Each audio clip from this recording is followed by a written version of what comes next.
Fernando Sánchez Dragó, a quien por supuesto sigo en Twitter, esa detestable plataforma donde habitan los imbéciles, pero bueno, a veces recibe visitas de gente del mundo exterior como Fernando Sánchez Dragó.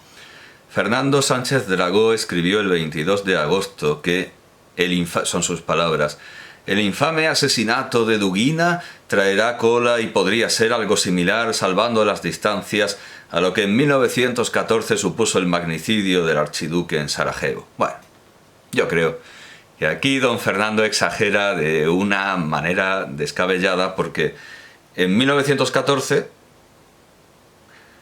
ese no fue el único archiduque ya asesinado o muerto en extrañas circunstancias, y también habían asesinado a la emperatriz Sisi. Y de hecho, de ese supuesto suicidio del archiduque anterior, decía la emperatriz Zita, ya en el exilio, ya estaba convencidísima de que había sido Clemenceau. O sea, ellos estaban seguros de que había sido Francia, pero ahí no hubo guerra mundial. Hubo un archiduque que ellos entendían que había sido asesinado por orden de Clemenceau, pero no hubo guerra. Y si ya nos vamos a Rusia, Rusia tiene una larguísima tradición de aguantarse ofensas que podrían ser perfectísimamente un casus belli si hubiera intención de tomarlo por donde quema, si hubiera intención de mirar al casus belli y no mirar para otro lado, como ha hecho tradicionalmente Rusia muchísimas ocasiones. En muchísimas ocasiones. Si nos vamos al pasado, podemos considerar, he improvisado aquí, he buscado en Wikipedia en español el caso de Griboyedov, el caso del escritor y músico Griboyedov. Y voy a leer Wikipedia en español, simplemente por comodidad, porque pensaba dar simplemente algún dato suelto, pero es que es tan astracanesco todo que merece la pena leerse. Dice Wikipedia sobre el asesinato de Griboyedov. Por entonces, la conclusión del tratado de Turkmenchai, que reafirmaba el poderío ruso en Oriente, fue motivo de descontento popular en Persia, pero el verdadero detonante fue el hecho de dar refugio en la embajada a un eunuco y dos muchachas armenios. Entiendo que es una errata, será dos muchachos armenios, ya sé lo que es, que está traducido del inglés, no quedaba claro el género han preferido no arriesgar, que parezca una errata en lugar de una mala traducción. Huidos del harén real. Griboyedov fue instado por el Shah a entregar a los fugitivos, pero se opuso sabiendo el cruel destino que les esperaba. El incidente provocó alborotos en la ciudad e, incitados por los mulás, una gran turba rodeó el edificio de la embajada rusa. El erudito musulmán conocido como Mirza Masih Mohtahed promovió una fatua instando a arrancar a las mujeres de las garras de los infieles. Su decisión degeneró en inusitada furia entre la multitud, que sitió la legación rusa con brutal violencia. El 30 de enero de 1829 la embajada rusa en Teherán fue atacada y saqueada por las turbas enfurecidas. Eso parece bastante un casus belli. Aunque el pequeño destacamento cosaco destinado a su protección consiguió mantenerlas a raya al principio.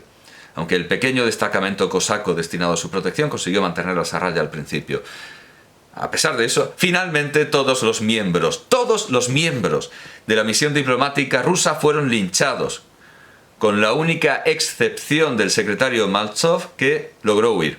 Griboyedov, que luchó a espada, y el eunuco armenio fueron los primeros en caer muertos a tiros, como Gordon Pacha en Sudán. El destino de las dos mujeres armenias se desconoce, al final eran muchachas. Hombre, podrían haber corregido la parte anterior. El cuerpo sin vida de Griboyedov fue arrojado por una ventana y decapitado por un vendedor de kebabs que exhibió su cabeza en su puesto. O sea, todo el mundo sabe lo que es un kebab, pues ahí pusieron la cabeza del embajador ruso. Mientras el cuerpo uniformado fue arrastrado por la turba durante 3 días por las calles y bazares de Teherán, antes de dejarlo abandonado en un basurero, tan mutilado que solo pudo ser identificado por su mano desfigurada. Tenía solo 34 años y hacía apenas unos meses que se había casado. Para conciliar al zar, el Shah de Persia le envió en señal de paz un fabuloso diamante de 88,70 quilates llamado el Shah, que se guarda en el fondo de diamantes de la armería del Kremlin de Moscú. ¿Hubo guerra? No. Turquía le ha tirado a Putin un avión de pasajeros. ¿Ha habido guerra? No. Un policía turco, sí, no tiene nada que ver con el gobierno, no tiene nada que ver con el Estado. Un policía turco mató a tiros al embajador ruso en una exposición de arte. ¿Ha habido guerra? No. Y muchísimos más casos. En Japón intentaron matar al futuro zar Nicolás II, a quien al final mataron los propios rusos. ¿Hubo guerra? No. De hecho, ni siquiera el asaltante fue condenado a muerte, ni mucho menos tuvo un castigo ejemplar.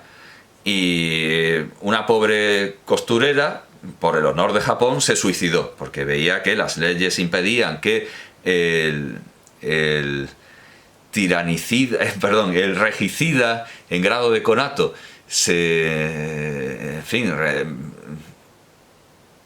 recibiera la pena capital, y considerando eso un deshonor para el Japón, esta costurera se suicidó para alabar el honor de su patria, y como si no lo hubiera hecho. Rusia tampoco estaba en condiciones tampoco quería guerra. Y, vamos, que te intenten matar en una nación, hombre, un poco sí que... Pero al final nada, no hubo guerra. Es decir, estas cosas no funcionan así, don Fernando, ¿no? No hay un código de reacción automática ante una ofensa. Hay muchas ofensas a lo largo de la historia que han quedado completamente impunes, y hay situaciones verdaderamente salvajes que no han recibido... Bueno, por ejemplo, cuando entraron los tanques soviéticos en Budapest, pues Estados Unidos, Occidente, miró para otro lado porque tenía bastantes problemas en el canal de Suez y no querían complicarse más. Así que esto no funciona como un código de honor entre caballeros, que me has ofendido, y se lava la sangre en el campo del honor, se lava el honor en el campo de la sangre. Nada parecido a esto. Aquí desde luego Fernando Sánchez Dragó se equivoca. El caso es que por el apoyo a Dugin, por la crítica a la ley de solo sí es sí, etc., a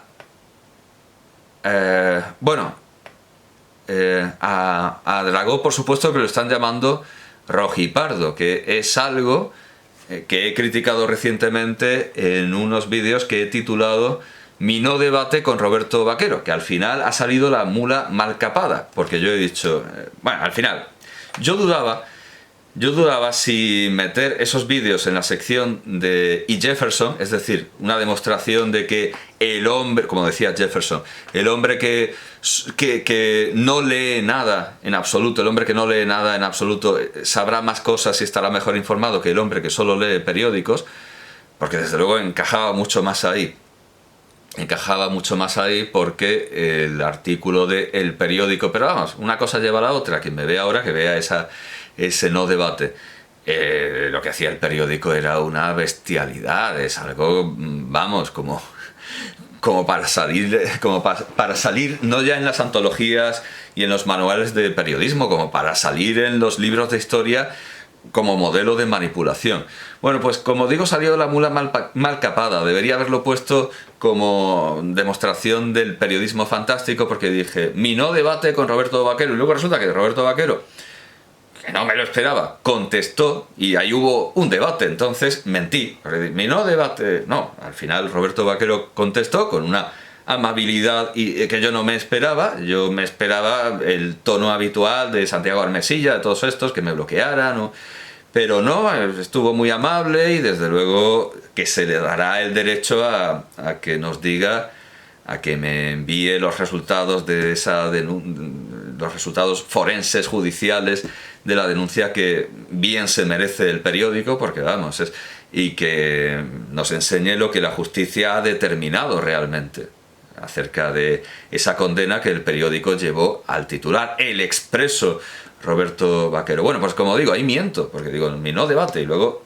claro, se presenta Roberto Vaquero y hablamos, entonces sí que hay un debate. Bueno, pues ahí quedó bastante expuesto ese absurdo que es el rojipardismo, que no es más que un truco de gente que se autopercibe como izquierda para llamar nazis a quienes son la verdadera izquierda, los jacobinos, los leninistas, esos son la verdadera izquierda, pero hay gente que se autopercibe como tal y todo el que no le siga el juego es nazi. He hecho una lista de cosas que si las ves en redes sociales ya sabes que no hay por qué seguir leyendo, pero no merece la pena, como Lo País, la gente que escribe Lo País, Plandemia. A esto, claro, habría que añadir, pero esto ya no es como para dejar de leer, es como para salir corriendo. Holocuento, los que niegan el holocausto y lo llaman holocuento, pues como los que niegan la pandemia la llaman plandemia. Carapolla, claro, alguien que se dirige así a un contrincante político, pues no merece la pena seguir leyéndolo. Perro Sánchez, porque patatas, es una cosa que a los millennials o a lo que sea les parece muy ingenioso, que si quiere bolsa, que también de hecho esto ya lo he visto caricaturizar en el Jueves, esto de que si quiere bolsa. Rojipardismo, por supuesto, alguien que habla en serio de rojipardismo referido a todo el que no sea no comulgue con sus ideas de izquierda autopercibida, pues no merece la más mínima consideración intelectual. Dragó a Tailandia, no se podía saber, yo sí te creo hermana, que ahora ha pasado al Código Penal, y yo apoyo a este gobierno. Quienes escriban en serio estas cosas no merecen el más mínimo respeto intelectual, pero claro, entre esto hemos visto que está el propio Dragó, acusado no solo de rojipardismo, sino a cuenta de hablar bien de Dugin y de su hija y de hablar mal de esto de yo sí te creo hermana, convertido en ley. Recibe insultos no solo de rojipardo, recibe acusaciones no solo de rojipardismo, sino de pederasta. Y esto es un auténtico dislate, porque debería haberme preparado esto más. Bueno, sí, creo que estoy en Twitter y estoy viendo en menciones. Bueno, pues yo he escrito, supongo que aquí saldrá, yo he escrito: es increíble la cantidad de tuiteros que acusan a Sánchez Dragó de practicar la pederastia en Tailandia, a veces con datos tan precisos como inventados, que en general remiten a un boca a boca de lo que apareció sobre Japón en el libro con Boadella. Digo que esto es delirante porque no caben más expresiones de escándalo. Y un físico que tiene unas ideas muy ingeniosas y originales, tanto en política como en... De hecho, yo creo que para provocar al principio decía simplemente... Sí, no, sigue diciendo las dos cosas que espantan a cualquiera, sea de ciencias o de letras. Que su ideología es el rajoyismo platónico de izquierdas, y yo empecé a seguirlo cuando el primer comentario que vi suyo fue un comentario en el que decía que la gente no entendía que eso iba en serio, y yo digo, entiendo perfectamente que va en serio, pero luego el siguiente es incluso más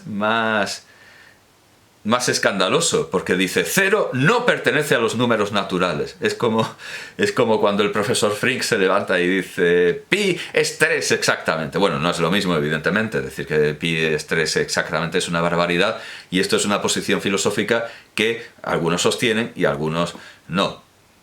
Filosófico-matemática, al estilo de Russell o de Peano. Bueno, pues me dice este simpatiquísimo físico que alguna vez espero entrevistar, dice: creo recordar que lo reconoció él mismo en un libro que escribió. Y yo contesto que era un libro de conversaciones con Boadella, que tengo ese libro, o sea, no lo he visto por persona interpuesta, y lo comenté en mi presentación sobre Boadella, a la que remito, me autocito, y desde luego invito a todo el mundo a que vea la presentación sobre Albert Boadella. No sé a qué altura del vídeo lo digo.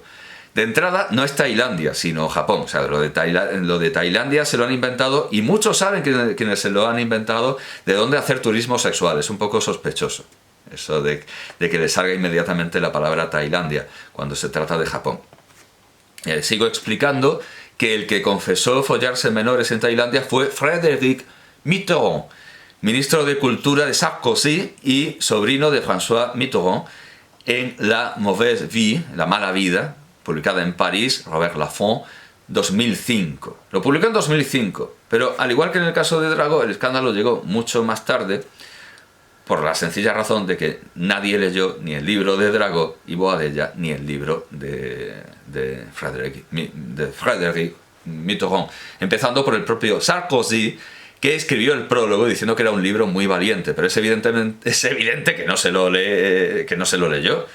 No se lo leería, no sé que le parezca valiente follarse niños en Tailandia, que no creo. Yo creo que pasó lo que pasa con todo este tipo de libros, que no se lo leyó. Yo estoy convencido, por ejemplo, de que el cardenal Amigo no se leyó una biografía de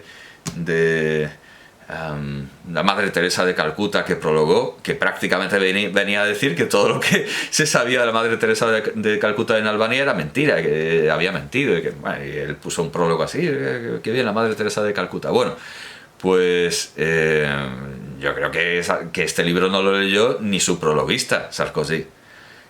Se lo leyó 4 años después Marine Le Pen, se lo leyó Marine Le Pen y armó un cisco, porque claro, ahí vino el escándalo. Pero pasaron 4 años, es decir, el tío escribe un libro, dice yo me voy a Tailandia a follarme niños, lo deja ahí, y durante 4 años no lo lee ni Dios. O sea, podría haber dicho que había saqueado las arcas del Estado, que había matado a 25 viejas, que había incendiado. Da igual, no lo leyó nadie.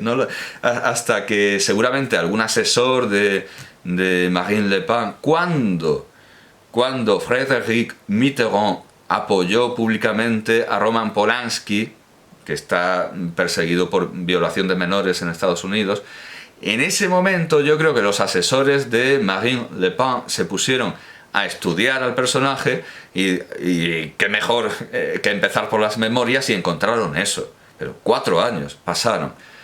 4 años. Y ahí sí que había una confesión y él mismo reconoce que se follaba a menores en Tailandia. Pero eso no es lo que viene en el libro de Dragó, ni por asomo, no se parece en nada. Y alguien me contesta con una entrevista en la que yo lo remito al libro y le digo que encuentra las diferencias entre que unas niñas japonesas de 13 años en 1967, cuando la edad de consentimiento sexual tanto en España como en Japón estaba en los 13 años, otra cosa es que unas niñas de 13 años pues zorreen ahí un poco, se le arrimen, y le saquen el dinero, haga el primo, que eso fue lo que pasó, con lo que dice, por ejemplo, aquí el usuario de la Sanabria 46, que dice ay Isabel, pero es una interjección, pero la pone con H. Ay Isabel, que no sé quién es, yo creía que era Isabel Díaz Ayuso, pero me han dicho que a lo mejor es Isabel San Sebastián y están confundiendo a Dragó con Sostres. ¿Cómo te reías cuando... que Sostres sí que es para echarle de comer aparte, concretamente en una cochiquera, y sí que hizo delante de Isabel San Sebastián unos comentarios racistas y pederastas acerca de unas niñas de un instituto de Marruecos, pero no sé si de un instituto español de Marruecos o un instituto marroquí tal cual. El caso es que había unas estudiantes de 15 años o algo así de Marruecos, y él alabó las vaginas de esa edad que no huelen a ácido úrico todavía, y además les preguntó si es que venían de un instituto, pero vosotros sois un instituto o una ONG, porque venían de Marruecos. En fin, un ser plenamente despreciable, Sostres, que no debería tener cabida en un diario respetable como ABC. Bueno, pues le dice, ¿cómo te reías cuando tu amigo Sánchez Dragó presumía en vivo y directo que gustaban, pone tilde en la U, las niñas de 12 años de Tailandia, no recuerdo, o Bangladesh, ¿te acuerdas? Hombre, parece que tú no te acuerdas. Yo sí, sin tilde. Me diste tanta vergüenza. Le está diciendo esto a alguien, no sé, y está hablando indirectamente de Dragó, pero esto lo puede leer Dragó, y hombre, un poco de seriedad. O sea, Tailandia, Bangladesh, ¿dónde al final? Dicen, me diste tanta vergüenza, está en hemeroteca, y pone hemeroteca sin H, hombre, ya, para redondear. Bueno, pues esto es lo que recuerda el imaginario colectivo, y me duele decirlo, no, comete errores y culto y sacrificios al capital mucho peores, David Broncano, por ejemplo, cuando todo el mundo estaba defendiendo al gobierno diciendo una frase que he puesto en esa lista: no se podía saber, no se podía saber. Broncano hizo una defensa del gobierno y dijo, como muchos otros dijeron también, a propósito de Cuarto Milenio, el programa de Iker Jiménez, que sí sabía, pues dijo que no, es que un reloj parado acierta 2 veces al día. Sí, claro. Cuarto Milenio estuvo alarmista, pero no estuvo falaz. No fue falaz. Presentó una alarma veraz. E intuía que eso podía pasar. Y ellos tenían la verdad, eso podía pasar, en tanto que el gobierno, Lorenzo Milá, Pablo Echenique, que forma parte del gobierno, estaban diciéndole a la población que eso no podía pasar, lo cual era mentira. Cuarto Milenio decía que podía pasar o no podía pasar, lo cual era verdad. No acertaron los de Cuarto Milenio por accidente, acertaron porque ellos dijeron la verdad y el gobierno y sus secuaces, entre los que se incluye por supuesto David Broncano, mentían. Bueno, pues David Broncano igualmente se pone al servicio de esta masa, al servicio borreguil del franquismo sociológico que ahora ocupa el PSOE, y le hizo a Sánchez Dragó el chiste de que cuando Sánchez Dragó sacó una película a su entender porno, pero que en realidad era erótica, sobre la que hay un artículo en El Español, un artículo muy extenso. Sánchez Dragó se pasa al cine porno, protagonista de La Doma a los 81 años. Artículo de Daniel Ramírez, que se ríe bastante del personaje, pero bueno, el personaje también se presta. Es decir, es que el final de la entrevista es... probablemente haya quien diga leer estas líneas. Pero este señor, ¿qué busca? Ah, bueno, sí, lo leo todo. Dice... es probable que si Dragó se sentara al escritorio para imaginar lugares estrafalarios en los que no lograra superar su propia realidad. Y ahora vienen las palabras de Dragó. Lo he hecho en la calle de Santo Domingo a las 8 de la tarde, sobre el altar de Poseidón en la ciudad romana de Volúbilis. En un café de... Por cierto, Volúbilis, que está en Libia o en... creo que está... Vamos, podría decirlo, he hecho en un país musulmán. En un café de... Vale, ahora tengo que ver dónde está Volúbilis, si en Libia o en Marruecos, no creo. Vamos a ver. Volúbilis... Pero claro, si es un país árabe socialista... no, Marruecos, vale, muy bien. Ole por Sánchez Dragó, lo ha hecho en Marruecos, vale, bien, en la calle en Marruecos, bien. Bueno, en la calle no, en la ciudad romana de Volúbilis, en las ruinas, en unas ruinas romanas, en un café de Rabat, también, en la catedral de Sigüenza. Esto ya es decididamente pasarse, Sánchez Dragó. En un bar de Torremolinos. De hecho, no sé si habría que hacer alguna misa de desagravio o alguna... Cuando se pegó un tiro un señor en la Basílica de San Pedro, se planteó si había que reconsagrarla, dijeron que no, que sí hay en el ritual romano. Bueno, pues al clero de Sigüenza habrá que decirles, bueno, quizá habría que ponerles un tuit o algo, habrá que decirles que Sánchez Dragó ha confesado públicamente que se zumbó a alguien en la catedral de Sigüenza para que hagan el ritual perentorio necesario para desagraviar al templo, al lugar de culto. En un bar de Torremolinos, en el ferry de Algeciras a Tánger, en un vagón de la Renfe. Y el periodista pregunta aquí con una sorna enorme, después de toda esta lista, pregunta: ¿en un bar de Torremolinos? Como el lugar más extraño de los que he enumerado. Y dice: sí, a la 1 de la tarde, hora del aperitivo. Todo lleno, con una actriz cuyo nombre no revelaré. Ella sentada en un taburete y yo acodado en la barra. Me envolvió con su gabardina y allí estuvimos con unas cañas y unas gambas. Probablemente, dice el periodista, haya quien diga leer estas líneas. ¿Pero este señor qué busca? ¿Un aplauso? Quizá no, porque ya lo encontró. Fue en el cine Beverly de París. Nuevas palabras de Sánchez Dragó. Allí pasa de todo, es uno de los pocos sitios libertinos que sobrevive en Francia. Lo hicimos tan bien que cuando nos levantamos nos brindaron una gran ovación. Y dice el periodista, me entiendo. Oye, últimamente, dice Dragó, cuando me miro ahí abajo, y dice el periodista, camarero, la cuenta, por favor, temiendo que Dragó le enseñe alguna mancha o algún bulto. Bueno, pues en este artículo, que evidentemente Broncano no ha leído porque presenta la versión de la noticia mucho más abreviada que da La Razón, pues en este artículo dice Dragó que...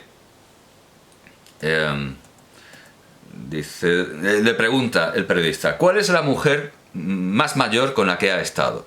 Y dice Sánchez Dragó, 46 años, aunque estuve con ella hasta los 49. Hasta ese momento no había hecho nunca el amor con alguien que tuviera más de 35. Bueno, sí, con mi mujer, que ya tenía 40 cuando se quedó encinta de mi hijo Aquela. Imagino que es un nombre sánscrito y no sé... Bueno, en fin, no creo que sea euskera, será sánscrito. ¡Ojo! Tampoco lo he hecho con nadie menor de 18, en contra de esas historias que circulan por ahí. Y bueno, Broncano se aferra a esa falacia popular para hacer un chiste. No sé si podemos considerar a Broncano periodista, porque de momento estoy hablando más que de los periódicos, aunque he hablado del periódico por antonomasia, el periódico de Cataluña, que con esa NY ya demuestra que si es fiel al PSC, como me han dicho, pues es como es siempre el PSC, más independentista y más nacionalista que los independentistas y los nacionalistas, con tal de no quedar como retrógrado o facha. Bueno, pues facha, en fin, que había compartido aquí esa perla de sabiduría, ese sutra de David Broncano. Bueno, por cierto, el comentario que adoptaba como ejemplo de esta acusación popular contra Dragó de pederastia en Tailandia es el que me ha hecho más gracia, uno de un tal Polinitito, y alguien dirá, no, pero es ilegal decirlas. Esto es una red pública de efectos penales. El que publica un insulto aquí y lo llevan a juicio, se considera que tiene el agravante de publicidad. Ahora resulta que para perseguirlo sí, pero para hacer un comentario no. Bueno, en fin, he dicho a cada uno lo suyo, y esto es ingenioso. Porque estaban hablando de Errejón, Sánchez Dragó estaba criticando a Errejón y le dice este usuario, anónimo, seudónimo, a Errejón te lo hubieras follado en Tailandia. Bueno, pero tiene gracia, pero es siempre lo mismo, una mentira. La única relación que yo he visto de Dragó con Tailandia es la entrevista que le hace a Antonio Escotado sobre su viaje filosófico, económico a Tailandia, que tiene colgada la Emboscadura, la editorial Emboscadura, en homenaje permanente a Escotado. O sea, todo esto es una calumnia, todo esto es plenamente delictivo, esto de repetir en medios públicos como lo es Twitter que Sánchez Dragó se va a Tailandia y además que todo viene de... Es que alguien dirá, no, quién sabe, no, es que positivamente sabemos que viene de un error, de lectura, de interpretación de un libro que no han leído, del que han oído hablar, pero que no han leído. Y vale, que lo haga un usuario anónimo, que lo haga Pollito63, pues vale. Pero que lo haga David Broncano, eso entra en la competencia de esta serie de el que no lee nada en absoluto, y en este caso el que no ve los medios, y eso que yo defiendo a David Broncano frente a los medios serios, y digo que los humoristas dan una imagen más real como el Jueves daba una imagen más fiel de la realidad que cualquier diario nacional, pero cada vez los humoristas muestran más servilismo y más fidelidad al sistema, al poder que nos gobierna, y esto es evidentemente, esto es clarísimo, esto es manifiesto en el chistecito de Broncano sobre Sánchez Dragó y Tailandia. No sé si he cerrado, no sé si he hablado de todo lo que quería hablar de Sánchez Dragó y rojipardismo, porque había pensado el título, pero se me ha olvidado. Quería hablar de Sánchez